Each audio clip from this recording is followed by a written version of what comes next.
Hi guys, welcome to my YouTube channel. This is Akshita Dangi and I hope you all are doing well and good.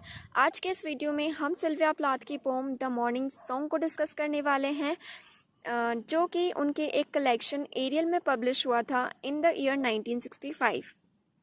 इसे हम stanza wise discuss करेंगे। First stanza है, love set you going like a fat gold watch, the midwife slapped your foot soles and your bald cry took its place among the elements. Poem की शुरुआत baby के जन्म से होती है। Love set you going का मतलब है कि बेबी का जन्म लव का नतीजा था। फेट कोल्ड वॉच एक मेटाफर है बेबी के लिए, प्रीशियस, मैकेनिकल और वैल्यूएबल यहाँ पे दिखाया गया है। मिडवाइफ जब बेबी को जगाने के लिए उसके पाँव पर थप्पड़ मारती है तब उसका पहला बोल्ड क्राई यानी कि चीख नेचर के बेसिक साउंड्स जैसे कि विंड, फायर, वाटर में शामिल हो जाता है। स्टैंजा सेकंड है, Our voices echo, magnifying your arrival, new statue. In a drafty museum, your nakedness shadows our safety. We stand round blankly as walls. यहाँ पर माँ और दूसरे लोग बच्चे के आने पर कंफ्यूज्ड और इमोशनली डिटेच्ड लग रहे हैं। न्यू स्टैचू का मतलब है कि बेबी एक न्यू अनफैमिलियर प्रेजेंस है, जैसे एक ठंडी म्यूजियम में रखा हुआ स्कल्पचर।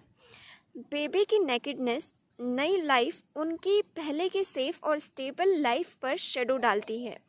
लोग उसके अराउंड खड़े हैं लेकिन ब्लैंक और डिसकनेक्टेड फील कर रहे हैं जैसे वॉल्स।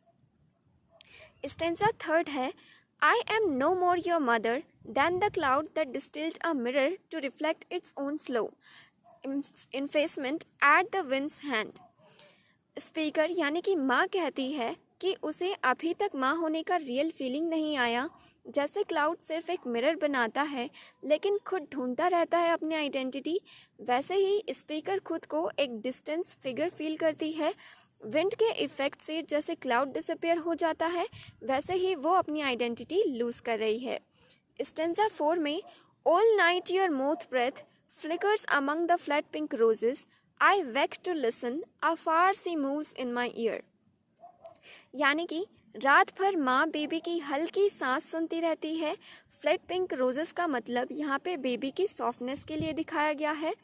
माँ की नींद डिस्टर्ब होती है, उसके लिए बेबी की सांस एक दूर समुद्र जैसे कांस्टेंट और हॉन्टिंग साउंड बन गई है। स्टेंजा 5 है, one cry and I stumble from bed, how heavy and floral in my Victorian nightgown, your mouth opens clean as a cat's the window square. एक चीख से माँ उठ जाती है। काउ हैवी उसके पोस्टपार्टम बॉडी के लिए है जिसमें वो थकी हुई और बहुत ही वीक महसूस करती है। विक्टोरियन नाइट गाउन मदरहुड के ट्रेडिशनल इमेज को दिखाता है लेकिन यहाँ वो आउटडेटेड और रेस्ट्रिक्टिव लगता है। बेबी का मुंह केट्स जैसे क्लीन और इंस्टिक्टिव है, नेचुरल अर्ज के साथ खुलता है। स्टेंजा 6 में सिल्विया कहती है, whitens and swallows its dull stars and now you try your handful of notes, the clear vowels rise like balloons. सुबह का टाइम है, विंडो के बाहर के तारे फेड हो रहे हैं। अब बेबी अपनी खुद की आवाज़ निकालना सीख रहा है।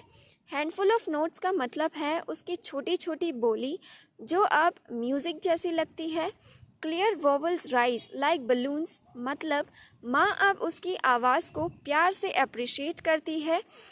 ये वार्मथ और अफेक्शन का सिंगल है। यहाँ पर इमोशनल कनेक्शन फाइनली फॉर्म हो रहा है और होप और अफेक्शन दिखाया गया है।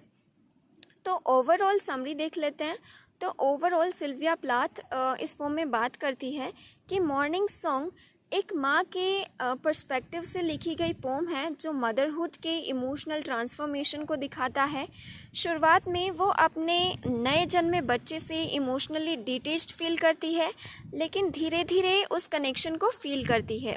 ये पोम एक ऑनेस्ट और रो पोर्ट्रायल है मदरहुड के कॉम्प्लेक्स एक्सपीरियंस का। ना सिर्फ प्यार और खुशी बल्कि गिल्ट, एलिनेशन और ट्रांसफॉर्मेशन भी यहाँ पे दिखाया गया है। तो आई होप आपको ये पोम समझ में आई होगी। If yes then please do like, share and subscribe to my channel and don't forget to press the bell icon so that you will be notified whenever I upload a new video. So till then, bye bye and take care. I'll see you in my next video.